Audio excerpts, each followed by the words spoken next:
Hey class, how are you? Hope you're all doing well. Hope you're enjoying the class so far. I know it's a lot of work. It's probably a little stressful. Just make sure you give yourself plenty of time each week. Start early in the week on these assignments. This specific assignment, evidence-based practice, there's a lot to it. There's 4 different steps. There's kind of different things in each step. So admit there's a lot going on there. So make sure you're starting early enough to give yourself plenty of time to get through it. It's not super complicated. It's just kind of a lot of to-dos, and I understand that, but we're trying to kind of get you in the habit of going and finding the evidence. So why do I do EBP, evidence-based practice, in most of my classes? Well, one, I'm kind of passionate about it because it affects us in everyday life. Sports nutrition especially, and in the fitness, wellness, physical activity interest, there's just so much crazy stuff out there. If you've ever had me in class, you know where he's talking about like hypoxic mask, copper infused socks, magnetic bracelets, what else? I mean, there's 100 times things. I mean, you get into the sports nutrition industry, it's just full of crazy stuff. I mean, that's one of the things you're going to do next week with a scope of practice assignment. We're going to kind of go out and find something crazy, or maybe not, and you're going to kind of apply the EBP framework to it and see if it works. So let me give you just kind of an example that I've kind of dealt with here in the past week. I'll change a few things around, but it's pretty much this really happened. This happens all the time. So I got a friend, he's my age, mid-40s. He ended up helping a guy build this big shed. I mean, like a big 16 by 30 something foot shed up on the roof, putting the roof down. He's also a fireman, and he also in his spare time cuts grass. His lawnmower messed up, so he had to do the big push mower for a couple of days with a bunch of yards. So he had these 2 big days of high activity, and he's like, man, my shoulders are killing me. Man, it's just terrible. Can't believe this. So what's the first thing I think of personally with the kinesiology background? I think DOMS, delayed onset muscle soreness. Hey, yeah, you overdid it. I mean, you could do this. I mean, if you didn't tear or have some kind of injury, this is basically just an overuse. It's DOMS. I mean, hey, it happens, especially if you haven't done this kind of level of activity in a while. So a couple of days later, 3 or 4 days later, I'll see him in a different thing, and he goes, oh, man, I'm really feeling better. My wife gave me this massage, and she gave me this thing to drink. I mean, I really, I don't know about you, but that stuff I drank, it really helped. I know I kind of make fun of my wife and these potions she does, but man, this one really helped. So therein, when I go back and think about this now, what do I understand? Okay, one, it was about 2 to 3 days from the trauma of the activity to he took this supplement.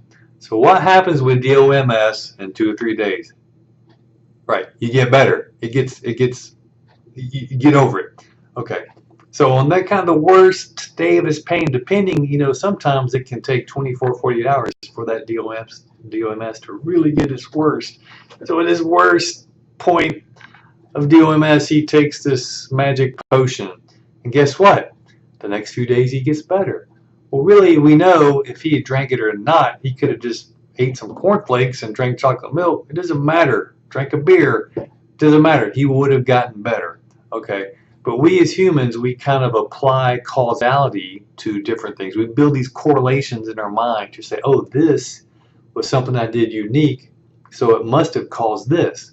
And so we know from a scientific standpoint, DOMS just gets better. After 48 hours, it starts getting better depending on the level of the trauma. But then people attribute causality to all kinds of things. Thus, we see all these different industries and these supplements, and people just make stuff up. Of course, the supplement industries believe this and prey on this, and then other people start doing things. Oh, hey, guess what? I exercise, and then I ate this potion, drank this potion, I got much more fit. Whoa, yeah, of course you exercise. It had nothing to do with the potion. So that's where evidence-based practice comes in. And we see it not in all areas of our life. We attribute causality to all kinds of things. So a really stupid example is, I own a green car. You may see me driving around campus in a green, looks like a toaster, Scion XB. I had 2 accidents in this car. So thus, green cars cause accidents. Is that the case?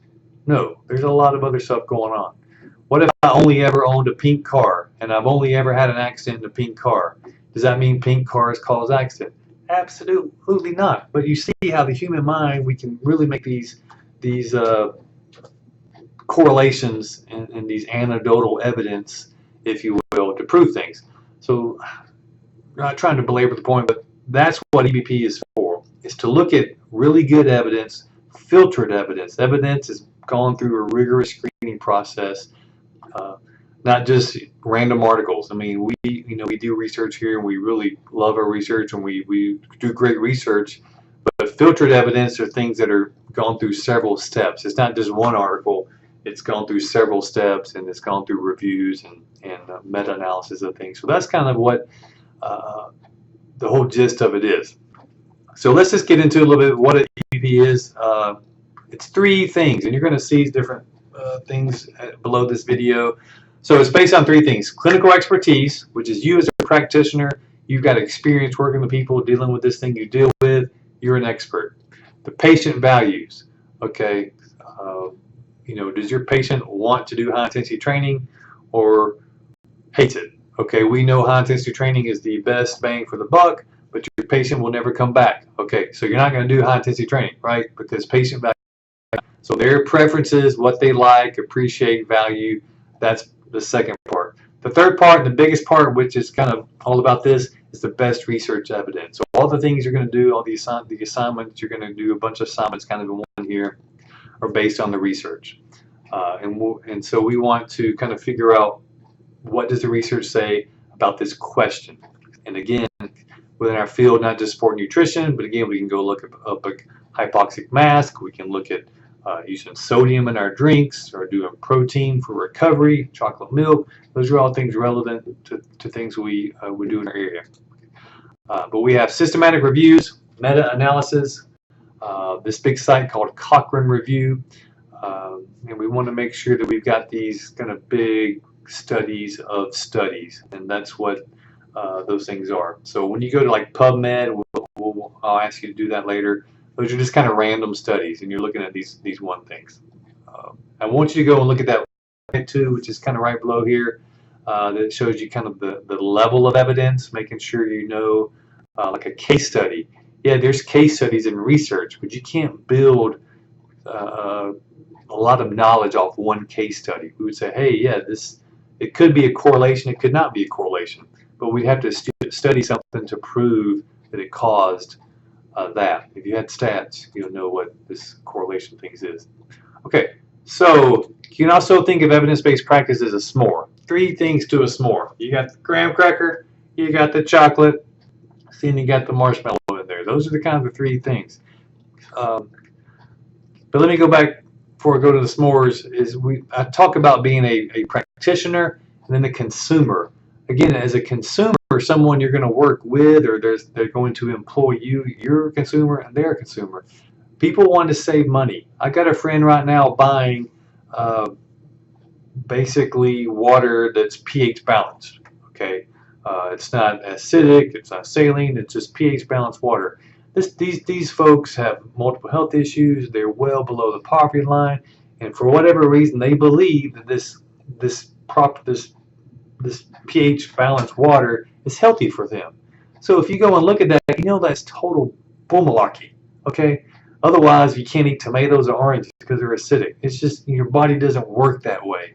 But yet people prey on the lack of information. I hate to say ignorance of other people. That's how they make, and it's really bad in the nutrition industry.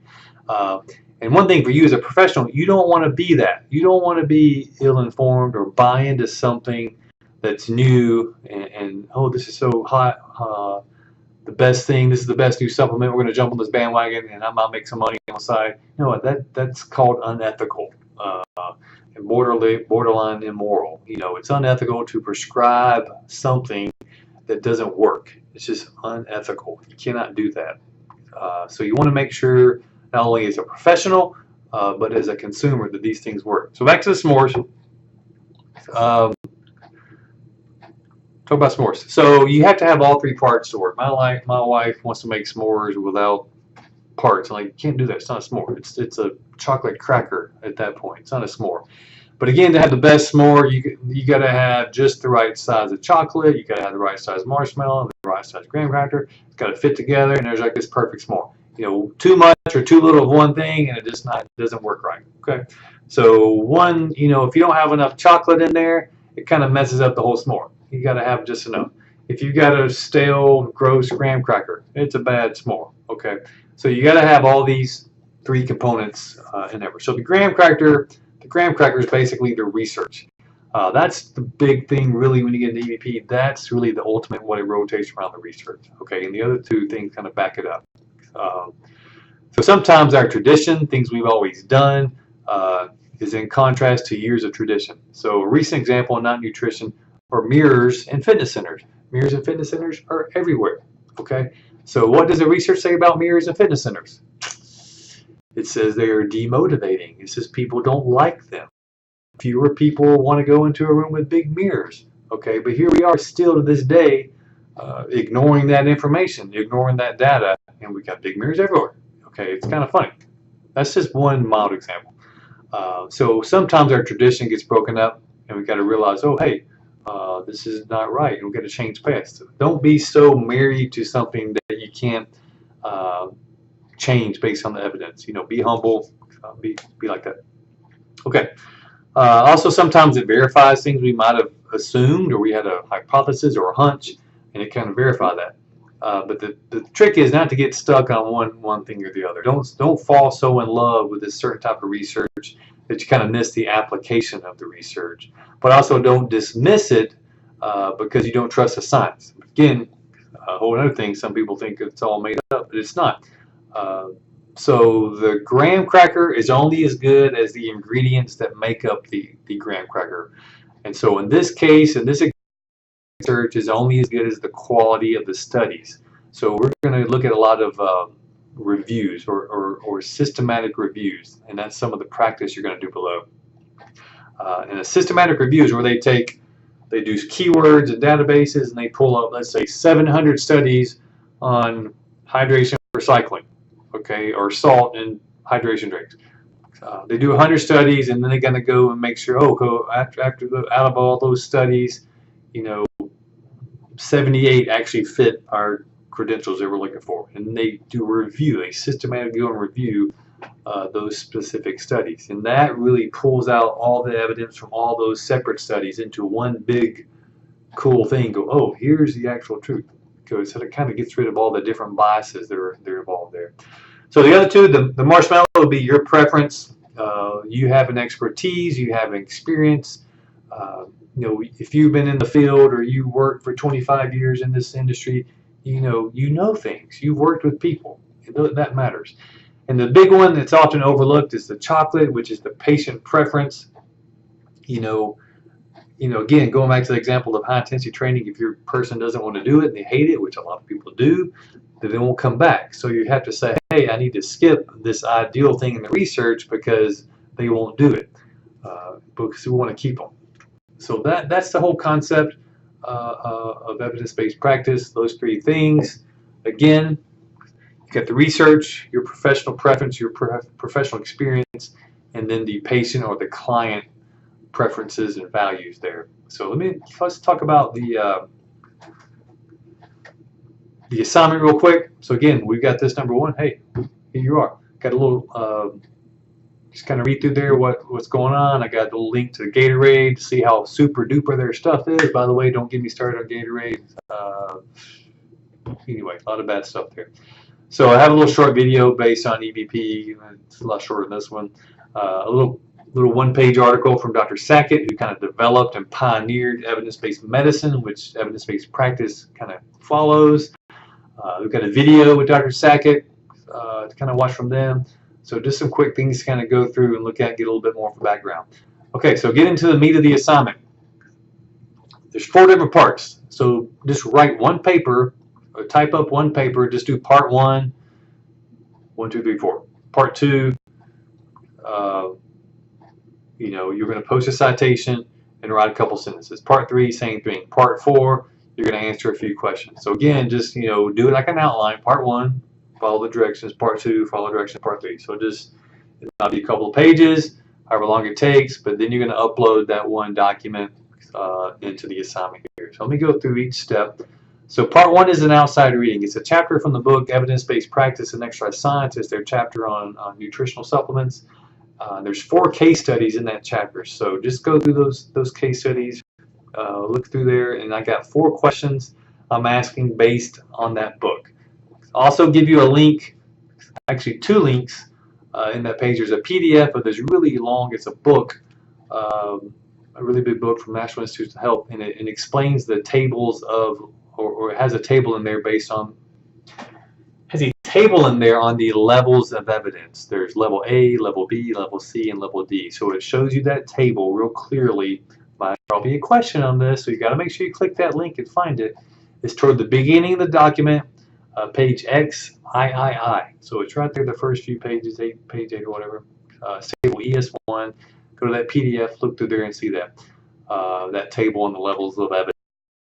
The page link I give you shows you a little graph or a little pictorial picture graphic of the levels of evidence. So you got 4 questions based on the case studies and based on that chapter. So they're not necessarily, some questions may not be on the case study specifically, but they're going to be based on that chapter. So all that information is going to be needed for those 4 questions. Okay, part 2. So real easy, I just walk you through how to find a systematic review on the UH Library site. So just follow those directions. It's just 1, 2, it's just boom, boom, boom, boom. You know, I tell you exactly what keywords to put in. We're going to go to the UH Library site, go to their one search box. You're going to put in hydration, endurance, systematic review. And you're going to pull up, you know, I did this already. I want you to kind of walk through the same steps. So you're going to put those keywords in. You're going to click a few boxes. You want to see only the peer-reviewed articles and the articles available in full text. So I kind of walk you through that. That's going to leave you with about 1,900 articles to look through. Not many, right? So once you look through the 20 or 40 of the first few pages listed there, look through the titles, find you one that interests you. Make sure it's in sport nutrition. You might get a few random things in there. And just click the link, read the abstract, and I give you a way. I want you to cite that in APA format and just give me a few sentences on what you learned from the abstract. So you don't have to go read the whole article. And I spell it out real clearly there. I even give you a pretty good example. I thought it was pretty funny that you might see down there too. Okay, so part 3 is do the exact same thing you did in part 2. Exact same thing you did in part 2. Fine, but change the keywords, except keep the keyword systematic review. Then add your other keywords you want to look for. Maybe you want to see hydration baseball or hydration weightlifting. Find something you're interested in. You can do several keywords, okay? So again, same thing, full text, peer-reviewed.